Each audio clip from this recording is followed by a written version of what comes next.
Bom dia! Hoy veremos sobre la Guerra Fría y algunos de sus acontecimientos, como a corrida armamentista, Guerra das Coreias y mucho más. Mi nombre es Isabela Contreras y sean bienvenidos a Historia Unição.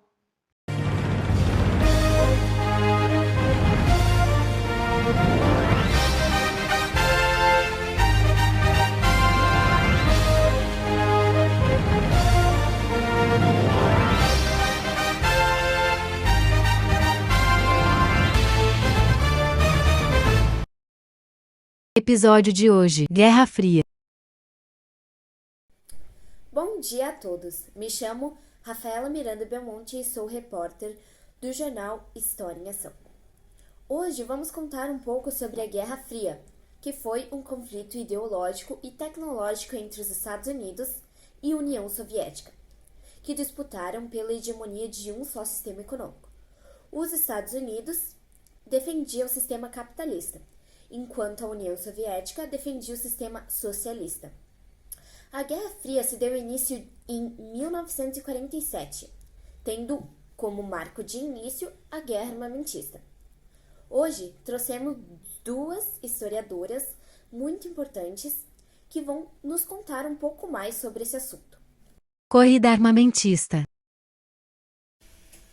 Hoje eu estou aqui com Juliana de Freitas dos Santos, que irá nos contar um pouco mais sobre a corrida armamentista. Bom dia, Rafa! Bom dia, Ju! Você pode nos contar um pouco mais sobre esse evento? Claro, com muito prazer. Então, a corrida armamentista ela ocorre ali em meados de 1940, 1950. Direto, ele tem como objetivo mostrar qual das duas nações tinha mais poder bélico, no caso de armas, né?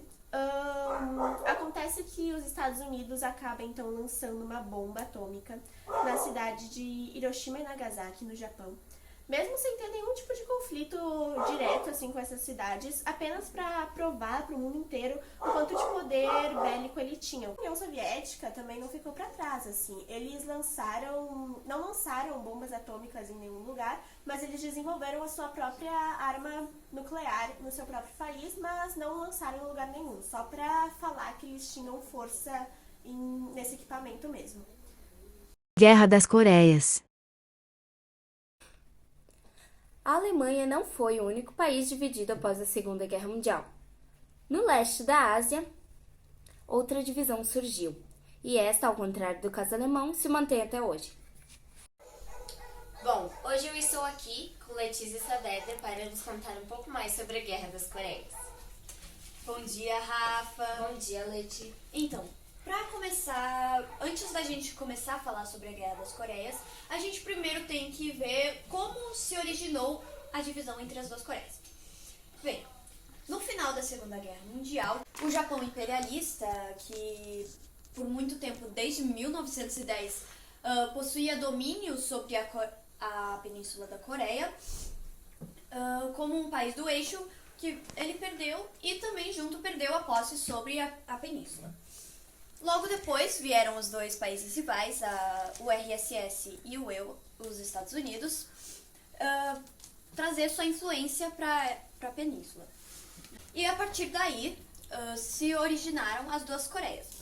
A Coreia do Sul, ou República da Coreia, que foi influenciada majoritariamente pelos Estados Unidos e o seu sistema capitalista, e a Coreia do Norte, ou Coreia Popular, que foi influenciada pelo sistema econômico socialista e apoiado pela URSS.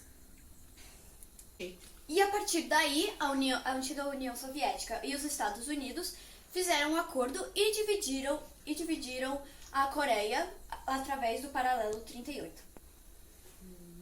Quando e por que a Guerra da Coreia começou? As Coreias, elas foram divididas de uma forma muito mal organizada, né? Isso gerou, como eu já disse, gerou muita tensão, gerou muito mal-estar, assim, gerou muita negatividade da população, mas a União Soviética e os Estados Unidos não estavam ligando muito pra isso.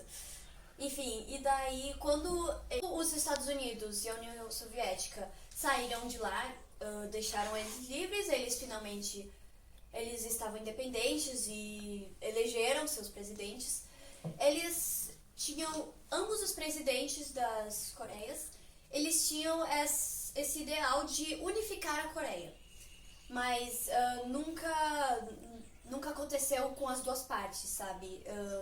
Eles só concordavam nisso. Até que o atual presidente e o primeiro, o Kim Il-sung, ele resolve invadir a Coreia do Sul e ultrapassando o paralelo 38 e invadindo com suas tropas armadas para começar o processo de unificação. Mas ele começou até ali, começou a fazer os seus ataques, como foi muito repentino, mas depois a República da Coreia começou a rebater. Como e quando a Guerra da Coreia acabou?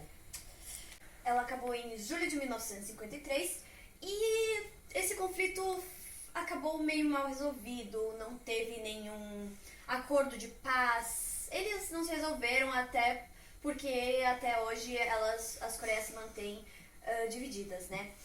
O Muro de Berlim.